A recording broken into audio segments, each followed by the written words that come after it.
নমস্কার বন্ধুরা, Swapna unique kitchen থেকে সবাইকে স্বাগত জানাই। আজকের এই খুব কম তেল দিয়ে সজনে ডাঁটা ঢ্যাঁড়স দিয়ে রেসিপি বানাবো।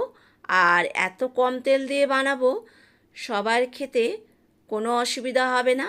যেমন ধরুন ডায়াবেটিস আছে বা হাই প্রেশার আছে, এনাদের একদমই তেল চলে না। তো খুব কম তেল দিয়ে ঢ্যাঁড়স আর সজনে ডাঁটা কীভাবে রান্না করব সেটা আপনাদের সঙ্গে এখন শেয়ার করব। প্রথমে ঢ্যাঁড়স এখানে মুখটা কেটে নিতে হবে, তাহলে পোকাটাও দেখা হয়ে যাবে আর মশলাও ঢ্যাঁড়সের ভেতরে ঢুকবে। তা ছোট ছোট ঢ্যাঁড়স আমি গোটা গোটা নিয়েছি, আর কিছু ঢ্যাঁড়স কেটে নিয়েছি, বড় বড় ছিল। সজনে ডাঁটা এখানে কেটে নুন মেখে 10 মিনিট রেস্টে রাখতে হবে। এদিকে মশলা নিয়ে নিতে হবে। ছোট 2 চামচ নিয়ে নিলাম কালো সর্ষে, দিয়ে দেবো এখানে 8-10টা গোলমরিচ। গোলমরিচে এখন কোনো ঝাল নেই, সেই জন্য দিয়ে দিলাম 10টা মতন। আর 3টে দিয়ে দিতে হবে শুকনো লঙ্কা। ছোট 2 চামচ নিয়ে নিলাম পোস্ত। এখানে নিয়ে নেবো 1 চামচ মৌরি। মৌরিটা খেলে ভীষণ পেট ঠান্ডা হয়। দিয়ে দেবো ছোট্ট চামচের 1 চামচ গোটা জিরে, স্বাদ মতো নুন দিয়ে মশলাগুলো সুন্দর করে বেটে নিতে হবে। এটা শিলেও বাটা যায়, আমি মিক্সিং জারে বেটে নিচ্ছি। এদিকে কড়া বসিয়ে দিতে হবে। কড়াইতে সাদা তেল দিয়ে দিলাম। এখানে সর্ষের তেলও ব্যবহার করা যায়, তবে যাদের ডায়াবেটিস আছে, হাই প্রেশার আছে, সর্ষের তেলটা না খাওয়াই ভালো। তো তেল গরম হয়ে গেলে দিয়ে দিলাম 5 কোয়া রসুন কুড়িয়ে রেখেছিলাম, সেটা এই তেলের মধ্যে অ্যাড করলাম। একটু খুন্তি দিয়ে নেড়ে চেড়ে এখানে দিয়ে দিতে হবে ঢ্যাঁড়স।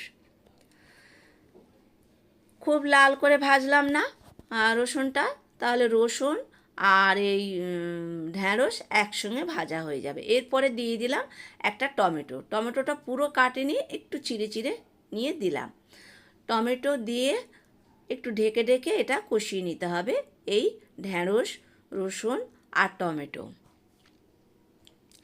এইভাবে নেড়ে চেড়ে এরপরে এখানে দিয়ে দিতে হবে যে মশলাটা বেটে রেখেছিলাম, সেই মশলাটা এই ঢ্যাঁড়সের সঙ্গে অ্যাড করতে হবে। ঢ্যাঁড়সের সঙ্গে মশলাটা দিয়ে ভালো করে খুন্তি দিয়ে এইভাবে মিশিয়ে নিতে হবে মশলাগুলো। আর আঁচটা মিডিয়ামে রেখে এটা কিন্তু বানাতে হবে। খুব জোরেও দেওয়া যাবে না, আবার একদম কমিয়েও দেওয়া যাবে না। এরপরে মশলা মেশানো হয়ে গেলে ঢাকনা দিয়ে একদম আঁচ কমিয়ে কমিয়ে এটা ঢ্যাঁড়স মশলা কষিয়ে নিতে হবে। ব্যাস, এখানে প্রায় কষানোটা হয়ে এসছে। এরপরে এখানে অ্যাড করতে হবে সজনে ডাঁটা। সজনে ডাঁটাতে নুন মেখে 10 মিনিট রেস্টে রেখেছিলাম। নুন মেখে রাখলে ডাঁটার ভেতরে সুন্দর নুনটা ঢুকে যায়, আর নুন না মেখে রাখলে না ডাঁটাটা খেতে গেলে কীরকম আলনো আলনো লাগে।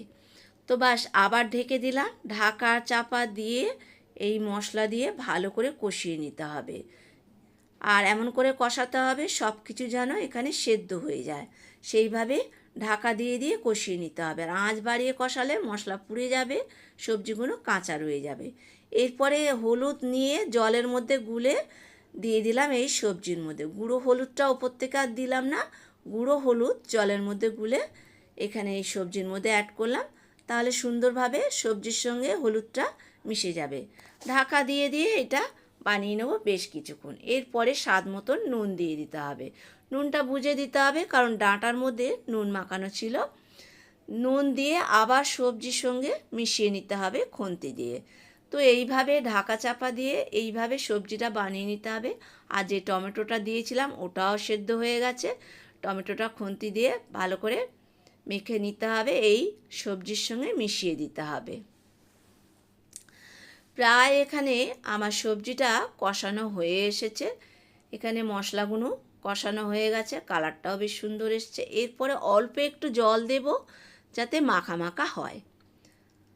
যা সেদ্ধ হওয়ার আগেই হয়ে গেছে, জল দিয়ে কিন্তু কোনো রকম সেদ্ধ করব না। একটু জল দিলাম, মাখা মাখা হলে রুটি, ভাত, পরোটার সঙ্গে খেতে বেশ ভালো লাগবে, এই জন্য জল দেওয়া। 2 মিনিট ফুটিয়ে নিয়ে এরপরে নামিয়ে নিলাম।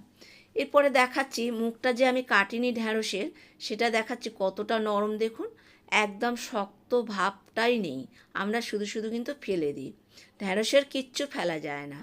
তো এতটা গরম আমি কিন্তু হাত দিতে পারছি না, তাও দেখালাম যে একদম নরম হয়ে গেছে, কোনো শক্তই নেই। আর ঢ্যাঁড়সের মুখটা খাওয়াটাও খুব ভালো। তো ব্যাস রেসিপিটা তৈরি হয়ে গেছে, এরপর একটা পাত্রে নামিয়ে নিতে হবে। তো বন্ধুরা, ভিডিওটা যদি ভালো লাগে লাইক কমেন্ট শেয়ার করার অনুরোধ রাখলাম। নতুন কোনো বন্ধু হয়ে থাকলে ইউটিউব চ্যানেলটা সাবস্ক্রাইব করে নেওয়ার অনুরোধ রাখলাম। পাশে বেল আইকনটা প্রেস করে দেবেন, তাহলে এরকম ইউনিক রেসিপির নোটিফিকেশান সবার আগে আপনার কাছে চলে যাবে। তো আজকের ছিল এই অবধি ভিডিও, আবার দেখা হবে নেক্সট ভিডিও। টাটা।